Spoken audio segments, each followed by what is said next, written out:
Ukraine संघर्ष की शुरुआत से ही हमने डिप्लोमेसी और डायलॉग का मार्ग अपनाने की आवश्यकता पर जोर दिया है।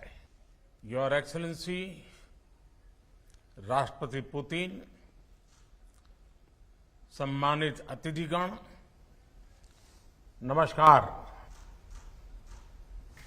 मुझे खुशी है कि व्लादिवोस्तोक में आयोजित किया जा रहा है 7वें ईस्टर्न इकोनॉमिक फोरम में आपसे वर्चुअल रूप से जुड़ने का मौका मिला। इसी महीने व्लादिवोस्तोक में भारत के कॉन्सुलेट की स्थापना के 30 वर्ष पूरे हो रहे हैं।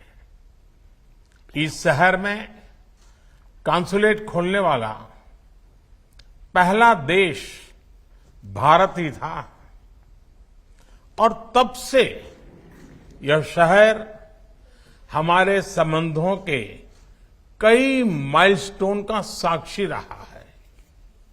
फ्रेंड्स, 2015 में स्थापित किया गया यह फोरम आज रशियन फार ईस्ट के विकास में अंतर्राष्ट्रीय सहयोग का एक प्रमुख वैश्विक मंच बन गया है।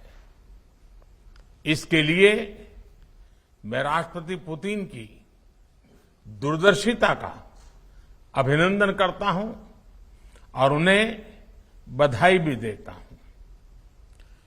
2019 में मुझे इस फोरम में रूबरू हिस्सा लेने का मौका मिला था।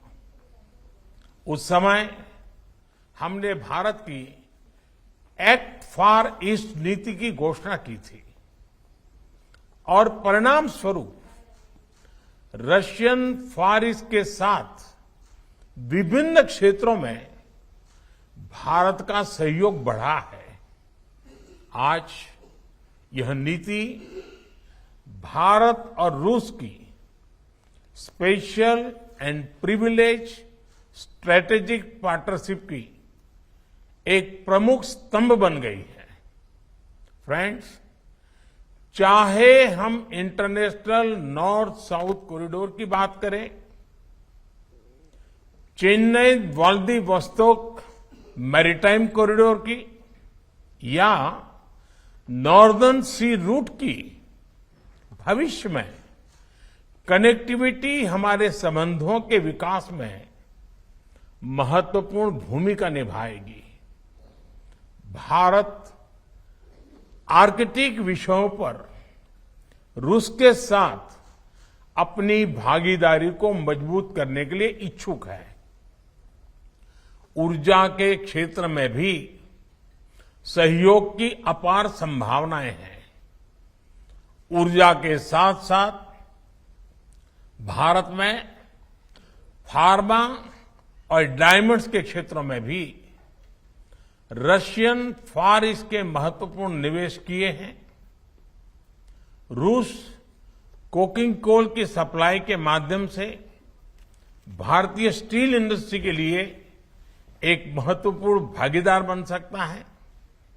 हमारे बीच टैलेंट की मोबिलिटी में भी अच्छा सहयोग बन सकता है। भारतीय प्रतिभा ने विश्व के कई साधन संपन्न क्षेत्रों के विकास में योगदान दिया है।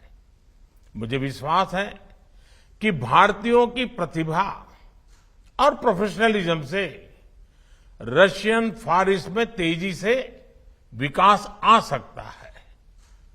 फ्रेंड्स, भारत के प्राचीन सिद्धांत वसुधैव कुटुंबकम ने हमें विश्व को एक परिवार के रूप में देखना सिखाया है।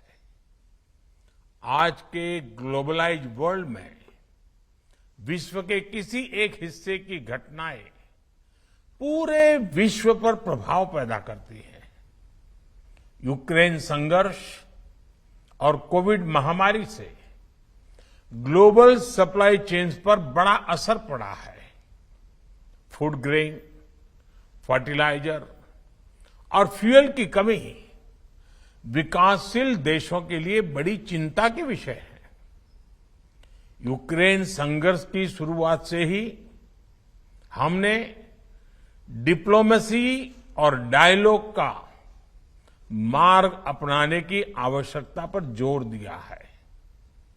हम इस संघर्ष को समाप्त करने के लिए सभी शांतिपूर्ण प्रयासों का समर्थन करते हैं।